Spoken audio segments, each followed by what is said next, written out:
Shalom, my friends. I'm Rick, and this is Missy, and this is your seat at the table. Well, it's Missy's seat at the table. Uh, yes, yes, yes. I know. I'm about done. This will be the last one. Can we sit over here? Okay. So, remember, I spent a very lengthy video last time on doing something about, or talking about the trade world, and well, I didn't mean for it to run into almost 2 hours, which surprised me. I didn't think it was ever going to load. I thought, oh my God, what did I do? So, my apologies for that. And the six of you who graciously hit the play button and all, whatever 30, however many minutes you endured of it, I guess. So what we all know is we have a trade world. It's 29 jumps away, 29 light years away, and I had negotiated with a medium freighter, which is a class 2 haul, to take a one-way trip to the trade world for me. And one of those things we had to look at was I had to figure out what the ship's range. Okay, little one, you stay down here. You're a little bit rambunctious now. Was what is the movement and the range? So movement is 5, range is 7. So in theory, the ship could, if under the right circumstances, move its full range, which would mean it moves faster. So if there was a fixed trade route, not a hyper route, but just a fixed trade route between the two, then my ship would move at the movement rate, which in this ship's particular case is the movement is a movement of 5 and a range of 7, and so based on the 5, we have 29 light years. Divide 5 into that means it will take 6 cycles. 6 cycles to get there, and the ship carries more than enough supplies to make it a one-way trip without needing to add anything to it. And this is, right, yeah, so one-way contract, blah blah, and I have not figured out exactly how much that's going to run the house. I got a guesstimate for it, but I will do the math on that. I don't think I need to do it here. So what I wanted to do is set up the ship itself. So we have the Independent, the M for low, on a one-way contract.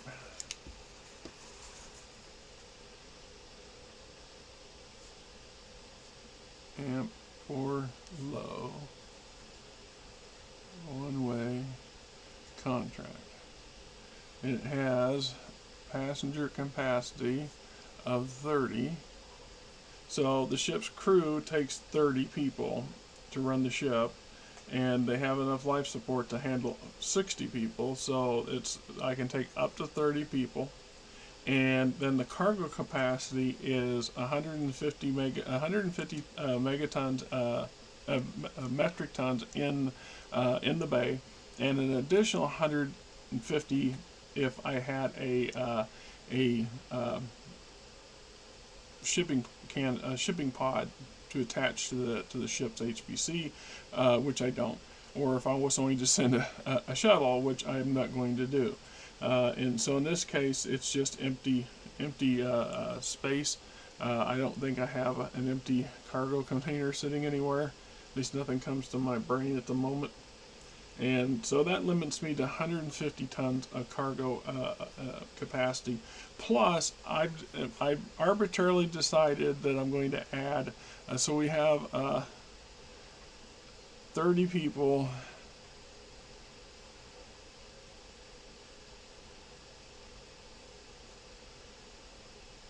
So I'm going to allow 1 metric ton per person for their personal gear and belongings, because they're going to go to this trade world on a long-term mission. They're going to go there and establish offices for my house.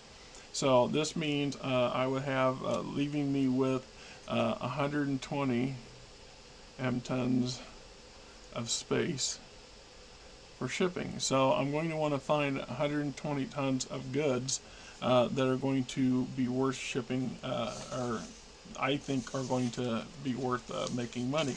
Keeping in mind what I said, that on average, every raw material, mineral resource, is bought at a much higher percentage on the trade world than somewhere else. And so it's not unheard of to be getting paid 2 and 3 credits a ton for certain things. Now we know that this trade world in question is kind of a baby trade world, so it's on a small side. So if we say 1.5, even if we make 1 ton, 1 credit per ton, for something, that is pretty damn good. So we're looking at potentially 120 credits worth of stuff, or cash for when I sell the goods, which would be 120. Whatever this profit is goes into the operating coffer of the people there, right?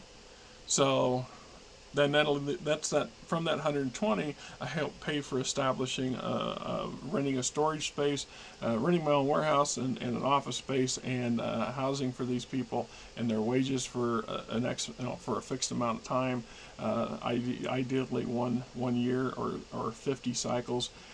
So at that point, anything left over is left for material that the house can purchase to ship home, by paying somebody to ship them home. So ideally, I'm going to also send an extra 50 or 100 credits along with the group, because I want to have a nice chunk in the bank, because that's something we definitely want to do. And hopefully we can convince this captain to take a return trip for us, and which means we get to benefit in several ways. So we still need to figure out 120 tons of stuff.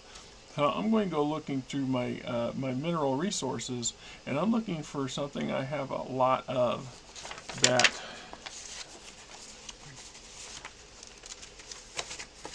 isn't going to something a lot of that I don't really need very much.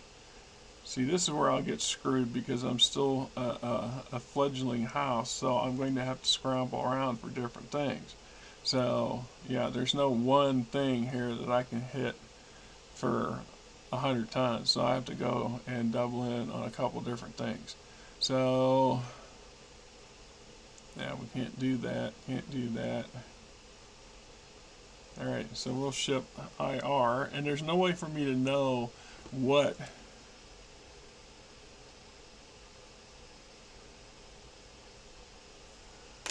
what I'm going to get paid for this stuff when it gets there, because right, so basically I'm going to take 47 tons of this off my exchange, so now I'm sacrificing almost 25 credits a cycle off of that one item,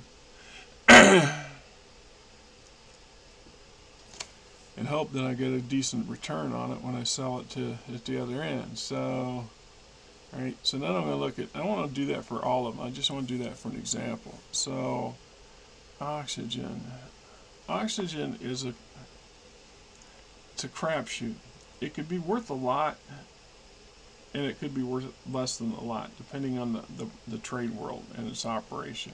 So we're going to skip that. We're going to go with what I got in the warehouse for this one, NO.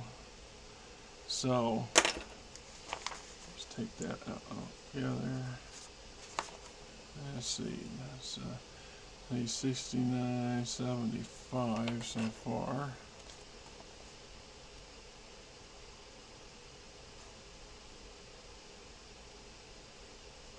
No, that's something. That's manufactured. We can't get rid of that. We need that. It's manufactured. Yeah, manufactured. Yep. No.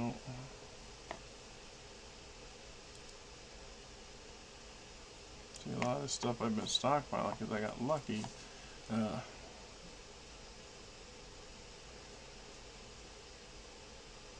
Yeah, we already did that. There you go. Don't want to use no, because we're burning through that. Oh, there's another one I'm going to have to tap. I need more. 36 tons RB. So 75, 80, 100, 111. Getting closer anyway. But doing this right now, I can tell you, I'm already going to lose 75 credits off of my exchange. And so perhaps, you know, it's one of those balance acts. Do we, because it may be a while before I get that stuff back on there, so I'm making a surplus off of it. Obviously, I can target my mining ships now. I can send them out to go do that. So this is just not quite 100. This ain't the 120 tons I'm allowed. So I'm just going to go ahead and cut it at that. That's still giving me about 111 tons of raw material that I can transport, and ideally get 100 to 150 credits for selling them. Plus, we're going to send along 100 credits. So then that leaves me the breakdown of the 30 people. Now,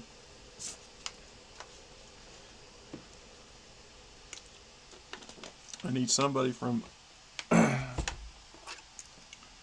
gotta have commerce and labor, finance, and intelligence. So times 2. So there's 6 people right there.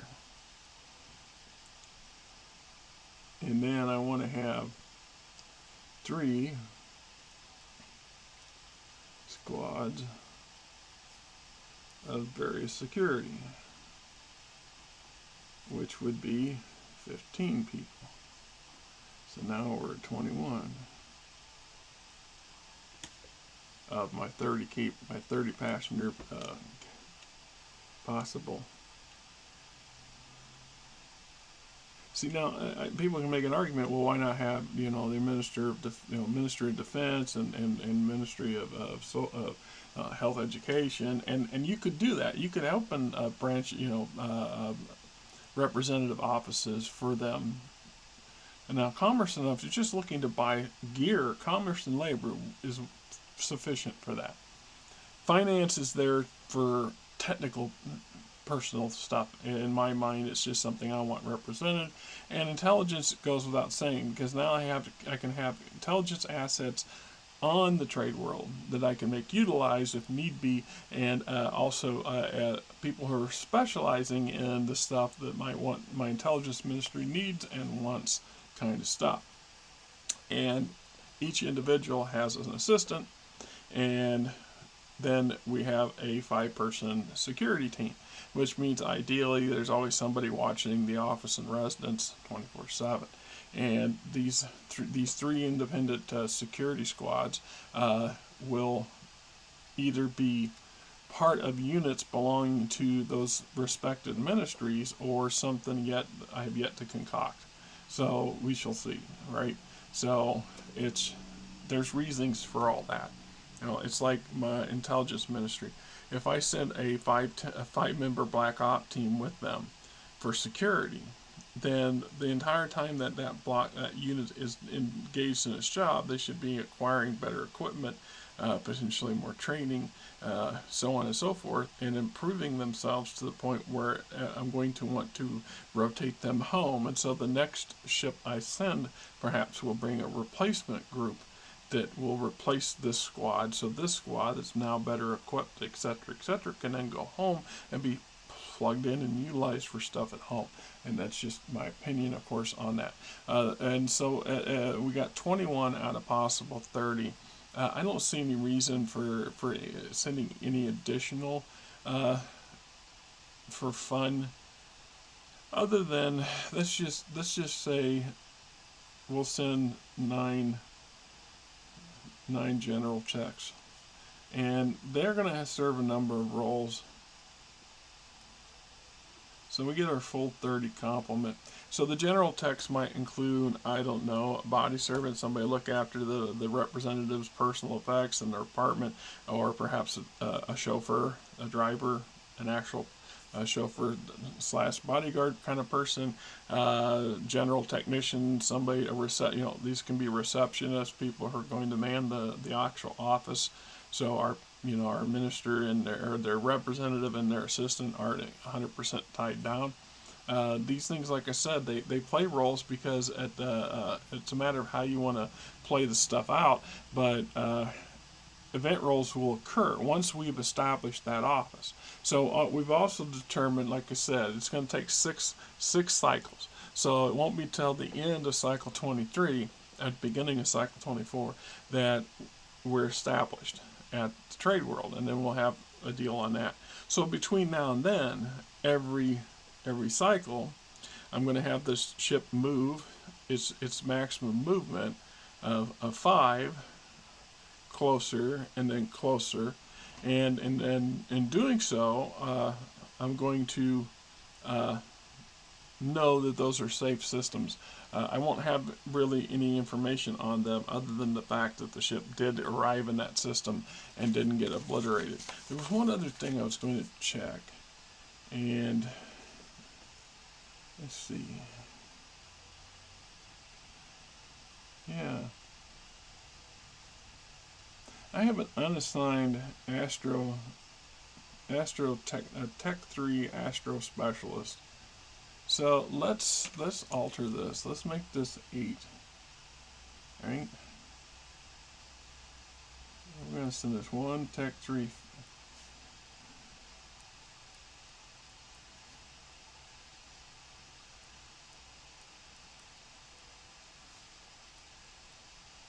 Yeah, there we go. I'll send this one Tech Astro Specialist.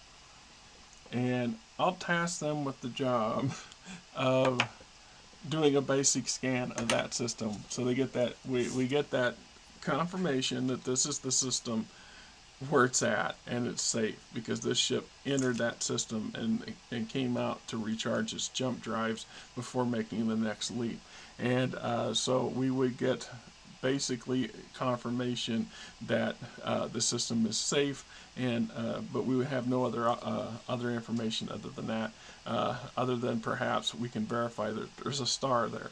So we could get that information. I think that would be fair. But any actual exploration information, that wouldn't be something that would be available to an observer, in my opinion. Now, the one of the key things on this is we're going to get 1/6 of the map figured out. So 6 out of 29 we're going to know at the end of this one-way trip. So whether we renegotiate a return trip with the same captain or a different captain altogether, but the return trip, if it uses the same 5 light-year movement, would offset ideally. So we would want our ships to come out in an adjacent unknown system, because we know by default it's going to be a safe route, because the independent ship captain would not willingly jump blindly into it. So he has information on this route, and he's just not sharing it, or we didn't negotiate to get it from him.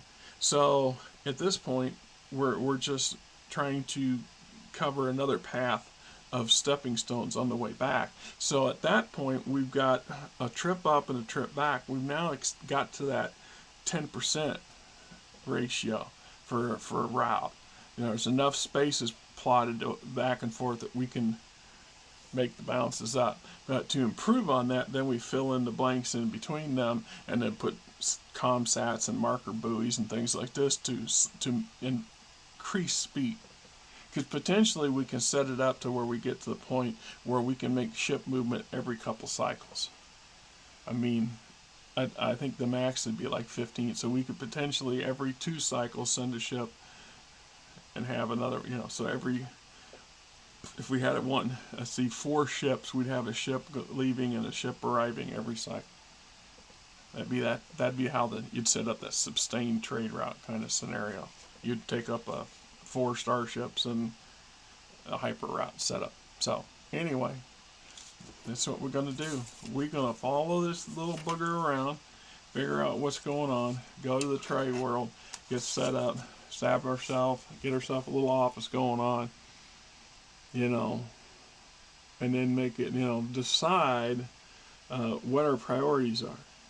Because one of the good things, one of the bad things is most of the manufactured Tech 2, Tech 3 items for sure are going to be available on this trade world. The higher tech stuff you actually have to search for because the infrastructure isn't completed far enough to be manufacturing that wholesale yet. So we got on the smaller end, which is fine. I mean, so, but we need everything. I mean, our limited capacity for manufacturing gear is 1 ton per cycle. So my factory right now is producing, I think, assault rifles or switch to something else. But that's something I have to keep monitoring every cycle. How many runs did I make of this? Now do I need, maybe I need to start making this. I needed the Howie suits, the hazardous environment suits, and I didn't have any, and it wasn't until after I lost some people that I went and made some. But what's your priorities? So the same thing, we got prefabs and shelters and better weapon system. But you can purchase a lot of that stuff now. Like I said, Tech 2, Tech 1, Tech 2 all day long. It's just a matter of how much and how far do you want to ship. And then there's the ship component. So I should have access to all Tech 2 or less. Tech 1, Tech 2. All of them that I want. It's just a matter of how much do I want to, what I'm paying for them and how long it takes to get them shipped home. And ship components have a mass. So yeah, you can buy a Tech 2 ship hull and shove it into a Tech 1 cargo bay. It just has a certain amount of mass it takes up to do so. It doesn't, the absurdity of it, we have to look the other way sometimes. Volume is not something we factored in when we consider this sort of stuff, even though we're aware of it. Right? Anyway, till next time, I'm Rick. You're not. Little Missy's curled up over here now, behaving herself. You guys have yourself a great weekend. It's supposed to hit 70 today, right?